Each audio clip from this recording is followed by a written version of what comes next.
আমি চাউলের গুঁড়াটা চিনি দিয়ে গুলে নিয়েছি। অল্প লবণ দিয়ে দিব। এখানে আমি আটা দিয়ে দিব। আটা, চাউলের গুঁড়া, চিনি, অল্প লবণ দিয়ে আমি গুলাটা গুলে নিয়েছি। এখন পিঠা বানিয়ে নিব।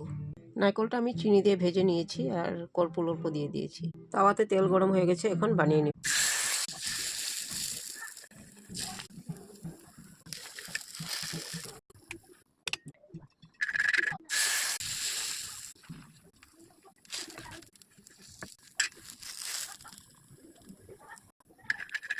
বারবার গোলাটা এরকম আমরা লেড়ে নেব।